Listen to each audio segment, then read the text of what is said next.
ಉಪಯುಕ್ತ. ಇದು ಕಲಿಕೆಯ ಸಾಗರ, ಕಲಿಯುವ ಮನಸ್ಸಿಗೆ ಆಧಾರ, ಕಲಿಯುತ್ತ ನಲಿಯುವ ತಾಯಿ ನುಡಿಯ ಎಂಬಂತೆ ಎಲ್ಲ ಕುಲಕೋಟಿ ಕನ್ನಡಿಗರ ಪಾದಾರವಿಂದಕ್ಕೆ ಶರಣಾಗಿ ಕನ್ನಡ ಭಾಷೆಯನ್ನು ಕಲಿಯುವ ವಿದ್ಯಾರ್ಥಿಗಳಿಗೆ ಹಾಗೂ ಶಿಕ್ಷಕರಿಗೆ ಉಪಯೋಗವಾಗಲೆಂದು ಸಿದ್ಧಪಡಿಸಿರುವ ಒಂದು ಮಾಧ್ಯಮವೇ ಈ ಉಪಯುಕ್ತ.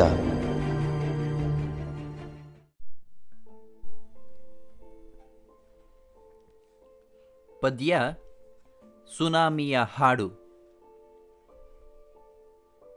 ಬರೆದವರು ಡಾಕ್ಟರ್ ಎಚ್.ಎಲ್. ಪುಷ್ಪ.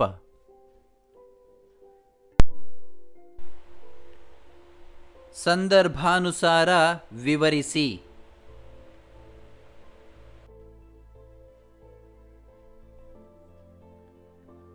ಪಾಪದ ಕೊಡ ತುಂಬಿದ ಜಗಪ್ರಳಯ. ಡಾಕ್ಟರ್ ಎಚ್.ಎಲ್. ಪುಷ್ಪ ಅವರು ರಚಿಸಿರುವ ಸುನಾಮಿಯ ಹಾಡು ಎಂಬ ಕವಿತೆಯಿಂದ ಈ ಮೇಲಿನ ವಾಕ್ಯವನ್ನು ಸ್ವೀಕರಿಸಲಾಗಿದೆ. ಕವಿತೆಯ ಆರಂಭ ಭಾಗದಲ್ಲಿ ಕವಯಿತ್ರಿ ಈ ವಾಕ್ಯವನ್ನು ರಚಿಸಿರುವರು: ಜಲಪ್ರವಾಹವು ಭೂಮಿಯ ಮೇಲಿನ ಎಲ್ಲವನ್ನೂ ಕೊಚ್ಚಿಕೊಂಡೊಯ್ಯುತ್ತದೆ, ಆದರೆ ಬರುವ ಮೊದಲು ಸ್ವಲ್ಪವೂ ಸೂಚನೆ ಕೊಡುವುದಿಲ್ಲ. ಒಳಗೇ ಕಾದಿದ್ದು ಇದ್ದಕ್ಕಿದ್ದಂತೆ ಬಂದೆರಗುವ ಬಾಯಿ ತೆರೆದ ಮೊಸಳೆಯಂತೆ ಪ್ರವಾಹವು ಬಾಯಿ ತೆರೆದುಕೊಂಡು ಅಪ್ಪಳಿಸುತ್ತದೆ. ಎಲ್ಲ ಜೀವಚರಗಳನ್ನು ಜಲಸಮಾಧಿಯಾಗಿಸುತ್ತದೆ. ಮನುಷ್ಯರ ಪಾಪದ ಕೊಡ ತುಂಬಿದಾಗ ಇಂತಹ ಜಗತ್ ಪ್ರಳಯಗಳು ಸಂಭವಿಸುತ್ತವೆ ಎಂದು ಕವಯಿತ್ರಿ ಅಭಿಪ್ರಾಯಪಡುವ ಸಂದರ್ಭವೂ ಇದಾಗಿದೆ.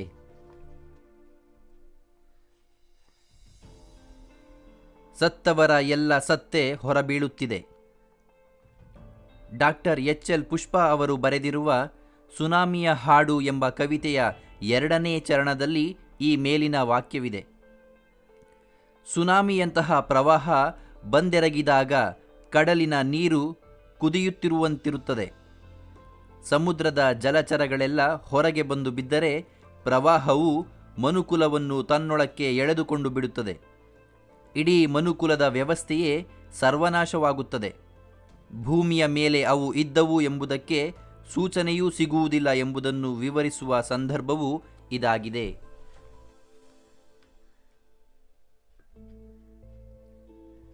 ಗುಡಿ, ಚರ್ಚು, ಮಸೀದಿಗಳೆಲ್ಲ ಹಾರಿ ಹೋಗುತ್ತವೆ.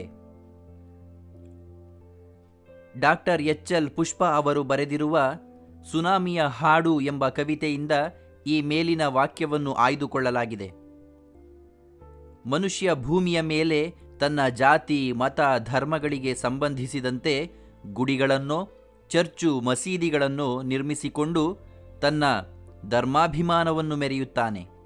ಆದರೆ ಒಂದು ಬಾರಿ ಭೂಮಿ ಕಂಪಿಸಿದರೂ ಸಾಕು, ಅವುಗಳೆಲ್ಲ ಉದುರಿ ಬೀಳುತ್ತವೆ. ಸುನಾಮಿಯಂತಹ ಪ್ರವಾಹ ಬಂದಾಗ ಎಲ್ಲವೂ ಜಲಸಮಾಧಿಯಾಗುತ್ತದೆ. ಭೂಕಂಪನ, ಜಲಪ್ರಳಯಗಳು ಮಾನವ ಕುಲವನ್ನು ತತ್ತರಿಸುವಂತೆ ಮಾಡುತ್ತವೆಂದು ಕವಯಿತ್ರಿಯು ಪ್ರಾಕೃತಿಕ ವಿಕೋಪವನ್ನು ಇಲ್ಲಿ ವಿವರಿಸಿದ್ದಾರೆ.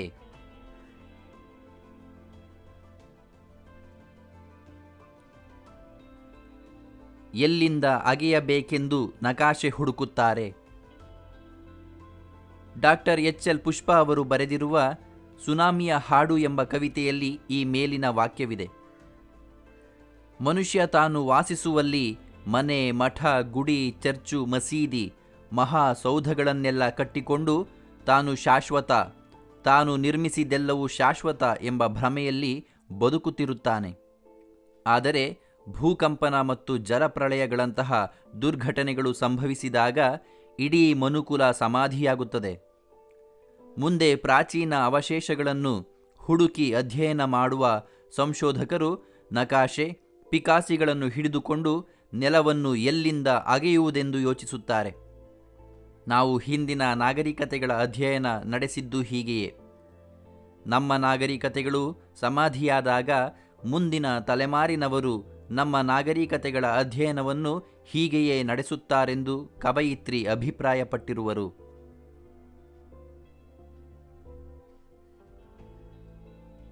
ಅಣುಯುಗದಿಂದ ಶಿಲಾಯುಗಕ್ಕೆ. ಡಾಕ್ಟರ್ ಎಚ್.ಎಲ್. ಪುಷ್ಪ ಅವರು ಬರೆದಿರುವ ಸುನಾಮಿಯ ಹಾಡು ಎಂಬ ಕವಿತೆಯ ಅಂತ್ಯದಲ್ಲಿ ಈ ಮೇಲಿನ ವಾಕ್ಯವನ್ನು ಕಾಣಬಹುದು.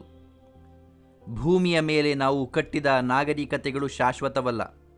ಹಿಂದಿನ ನಾಗರಿಕತೆಗಳು ಶಿಲಾಯುಗದಿಂದ ಆರಂಭಗೊಂಡು ಇಂದಿನ ಅಣುಯುಗದವರೆಗೂ ಸಾಗಿ ಬಂದಿವೆ.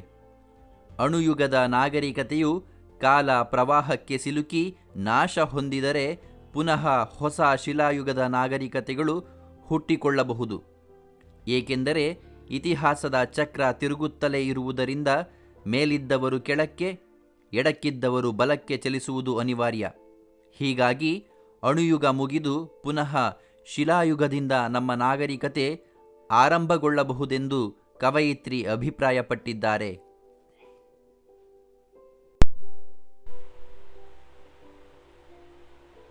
ಒಂದು ವಾಕ್ಯದಲ್ಲಿ ಉತ್ತರಿಸಿ.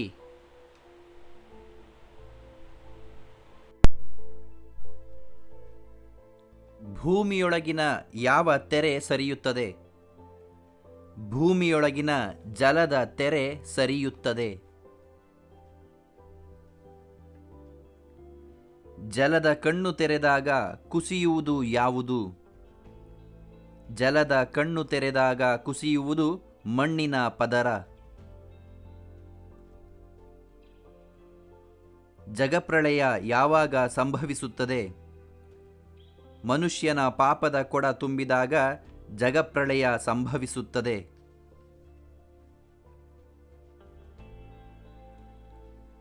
ಮಾಯವಾಗಿರುವ ದ್ವೀಪ ಯಾವುದು? ಹವಳದ ದ್ವೀಪಗಳು ಮಾಯವಾಗಿವೆ.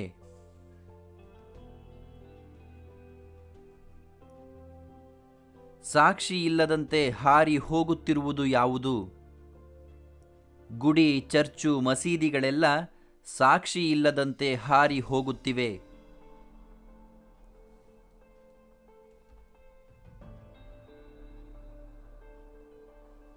ನಕಾಶೆ ಹಿಡಿದು ಹುಡುಕುತ್ತಿರುವವರು ಯಾರು?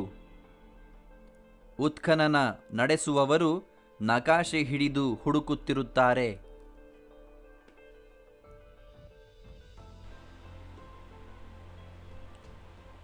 ಎರಡು ಅಥವಾ ಮೂರು ವಾಕ್ಯಗಳಲ್ಲಿ ಉತ್ತರಿಸಿರಿ.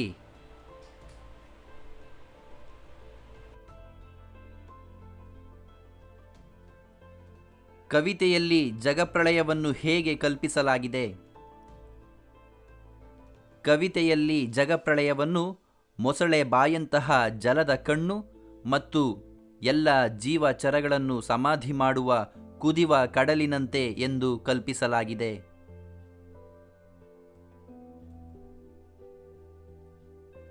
ಅಬ್ಬರದ ಅಲೆಯೆದುರು ದನಿ ಕಳೆದುಕೊಂಡವುಗಳು ಯಾವುವು? ಕರೆವ ಮಕ್ಕಳ ಕೊರಳು, ಹಕ್ಕಿಗಳ ಪಿಸುಮಾತು, ಮೀನುಗಾರನ ಬಲೆ, ಬಲೆಯೊಳಗಿನ ಮೀನುಗಳೆಲ್ಲ ನೀರಿನಲ್ಲಿ ನರಳಿಕೆಯಾಗಿ ಅಬ್ಬರದ ಅಲೆಯೆದುರು ದನಿ ಕಳೆದುಕೊಂಡವುಗಳಾಗಿವೆ.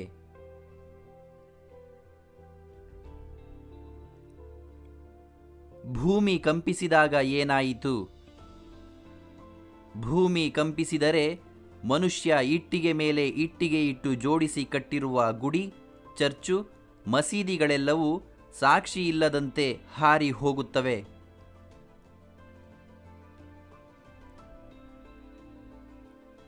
ಕಾಗದದ ದೋಣಿಗಳಾಗಿ ತೇಲುತ್ತಿರುವವು ಯಾವುವು? ವಾಸ್ಕೋಡಗಾಮನ ನಾವೆ ಹಾಗೂ ಟೈಟಾನಿಕ್ ಹಡಗುಗಳೆಲ್ಲವೂ ಕಾಗದದ ದೋಣಿಗಳಾಗಿ ತೇಲುತ್ತಿವೆ.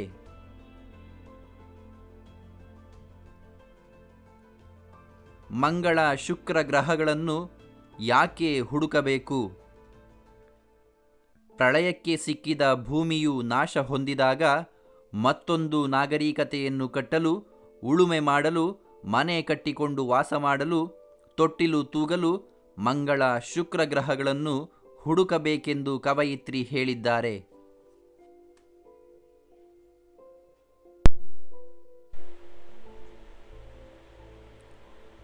5-6 ವಾಕ್ಯಗಳಲ್ಲಿ ಉತ್ತರಿಸಿರಿ.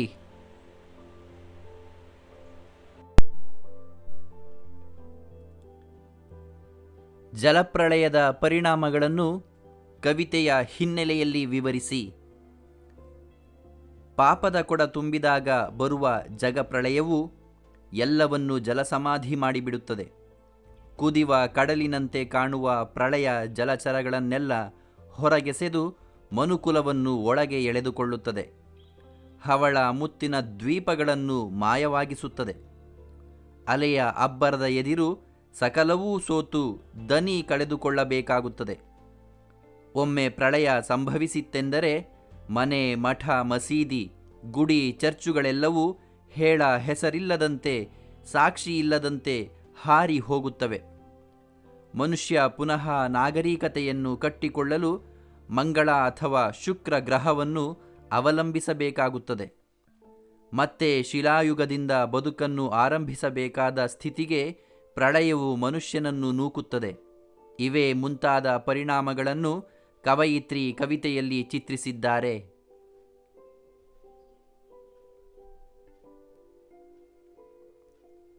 ಸಾವಿನಲ್ಲಿ ಎಲ್ಲರೂ ಸಮಾನರಾಗುವ ವಿಪರ್ಯಾಸವನ್ನು ಸುನಾಮಿಯ ಹಾಡು ಹೇಗೆ ಧ್ವನಿಸುತ್ತಿದೆ. ಮನುಷ್ಯ ಬದುಕಿರುವಾಗ ತಾನು, ತನ್ನ ಕುಟುಂಬ, ತನ್ನ ಮನೆ, ಜಾತಿ, ಧರ್ಮ, ದೇವರೆಂದು ಬೀಗುತ್ತಾನೆ. ಈ ಕಾರಣಕ್ಕಾಗಿಯೇ ತನ್ನಂತಿರುವ ಸಹಜೀವಿಗಳನ್ನು ದ್ವೇಷಿಸುತ್ತಾನೆ.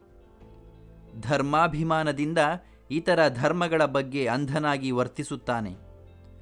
ತನ್ನ ಅಹಂಕಾರದ ಪ್ರತೀಕವೆಂಬಂತೆ ಮಹಲುಗಳನ್ನು ಕಟ್ಟಿ ಮೆರೆದಾಡುತ್ತಾನೆ. ಆದರೆ ಒಮ್ಮೆ ಭೂಕಂಪನ, ಪ್ರಳಯದಂತಹ ದುರಂತಗಳು ಸಂಭವಿಸಿದಾಕ್ಷಣ ಮನುಷ್ಯರು ಭೂಮಿಯ ಮೇಲೆ ನಿರ್ಮಿಸಿದ ಎಲ್ಲವೂ ಸರ್ವನಾಶವಾಗಿ ಬಿಡುತ್ತದೆ.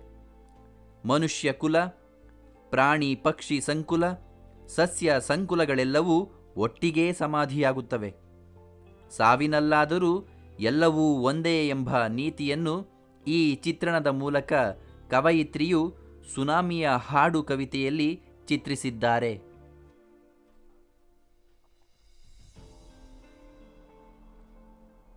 ಪ್ರಕೃತಿಯ ಸರ್ವಶಕ್ತಿಯ ಎದುರು ಮಾನವನ ಶಕ್ತಿ ಸಾಮರ್ಥ್ಯಗಳ ಮಿತಿಯನ್ನು ಕವಿತೆ ಹೇಗೆ ಸ್ಪಷ್ಟಪಡಿಸುತ್ತಿದೆ.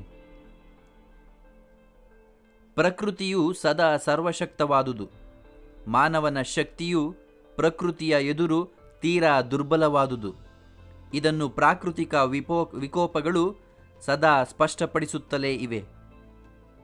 ಆದರೂ ಮನುಷ್ಯ ತನ್ನ ದುರಾಸೆ, ದುರಾಚಾರಗಳಿಂದ ಪ್ರಕೃತಿಗೆ ವಿರುದ್ಧವಾಗಿ ನಡೆದುಕೊಳ್ಳುತ್ತಾನೆ. ಪ್ರಕೃತಿಯ ಮೇಲೆ ತನ್ನ ಹತೋಟಿ ಸಾಧಿಸಲು ಯತ್ನಿಸುತ್ತಾನೆ. ಪರಿಸರ ನಾಶ ಮಾಡುತ್ತಿರುತ್ತಾನೆ. ತಾನು ತನ್ನ ಸೌಕರ್ಯವನ್ನು ಮಾತ್ರ ದೃಷ್ಟಿಯಲ್ಲಿಟ್ಟುಕೊಂಡ ಮಾನವನ ಅಭಿವೃದ್ಧಿ ಪಥವು ಪ್ರಾಕೃತಿಕ ಅಸಮತೋಲನವನ್ನು ಹೆಚ್ಚಿಸುತ್ತದೆ. ಇದರ ಪರಿಣಾಮವಾಗಿ ನೆರೆಹಾವಳಿ, ಓಝೋನ್ ಪದರದ ನಾಶ, ಭೂಕಂಪ, ಸುನಾಮಿ ಮುಂತಾದ ಪ್ರಕೋಪಗಳು ಮನುಷ್ಯನನ್ನು ಅಧೀರನನ್ನಾಗಿಸುತ್ತದೆ. ಅವನು ನಿರ್ಮಿಸಿದ್ದೆಲ್ಲವನ್ನೂ ನೆಲಕ್ಕುರುಳಿಸಿ ಪ್ರಕೃತಿಯು ಲೀನವಾಗಿಸಿಕೊಳ್ಳುತ್ತದೆ. ಪ್ರಕೃತಿಯ ಈ ಬಗೆಯ ಹಾವಳಿಯನ್ನು ಮನುಷ್ಯ ಏನು ಮಾಡಿದರೂ ನಿಯಂತ್ರಿಸಲು ಸಾಧ್ಯವಿಲ್ಲ. ಹೀಗಾಗಿ ಪ್ರಕೃತಿಯ ಸರ್ವಶಕ್ತಿಯ ಮುಂದೆ ಮಾನವ ಶಕ್ತಿ ಸಾಮರ್ಥ್ಯಗಳು ನಗಣ್ಯವೆಂದೇ ಹೇಳಬಹುದಾಗಿದೆ.